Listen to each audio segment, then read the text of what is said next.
एक समय की बात है। किसी गांव में एक परिवार रहता था। परिवार में कुल 5 लोग रहते थे। माँ बाप, 2 बहनें और एक बेटा। बेटे का नाम रोहित था। उसकी दोनों बहनों की शादी हो चुकी थी। रोहित भी अब बड़ा हो चुका था और अपने करियर में भी सेट हो चुका था। परिवार में सभी लोग बड़ी ही खुशी से रह रहे थे। रोहित भी अब शादी के लायक हो चुका था, इसलिए उसके माँ बाप ने अब उसकी शादी के लिए लड़की देखना शुरू कर दी थी। रोहित की माँ ने रोहित को बहुत सारी लड़कियों की तस्वीर दिखाई, पर रोहित को कोई भी लड़की पसंद नहीं आई। कुछ दिन बीत गए, तभी रोहित को एक लड़की की तस्वीर सुंदर लगी।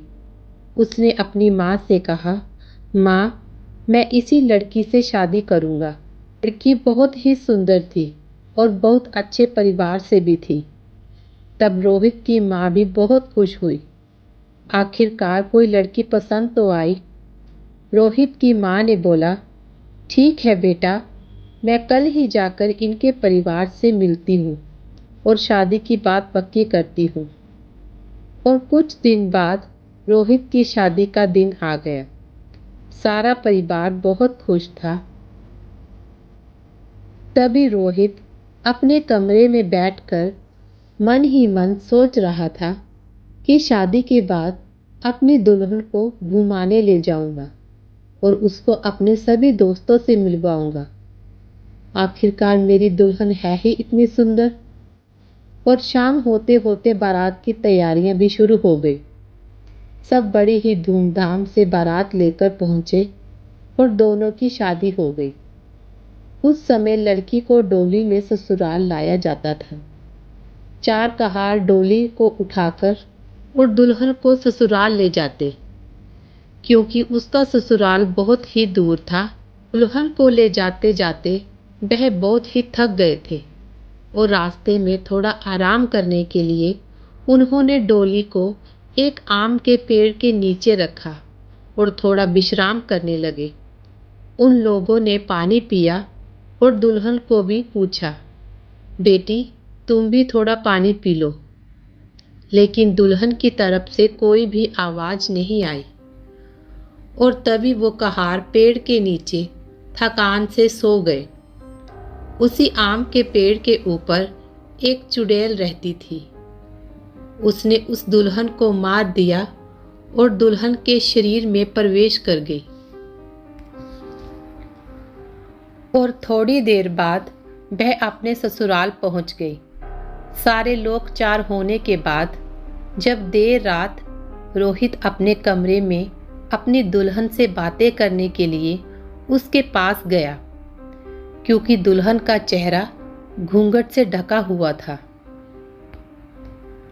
अभी वो उससे बात कर ही रहा था कि उसको बहुत जोर से प्यास लगी। उसने कहा, मैं पानी पी कर आता हूँ। तभी दुल्हन ने बोला, आप बैठो, मैं पानी लेकर आती हूँ। इतने में दुल्हन ने अपना हाथ लंबा करके सीधे घड़े तक पहुँचा दिया और गिलास उठाकर उसमें से पानी निकालकर रोहित को दे दिया।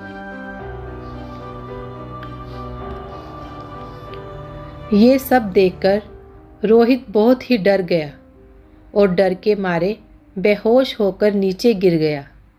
जब उसको होश आया तो उसने अपने सामने घूंघट में अपनी दुल्हन को नहीं बल्कि उस चुड़ैल को देखा और उसने तभी भागने की कोशिश की।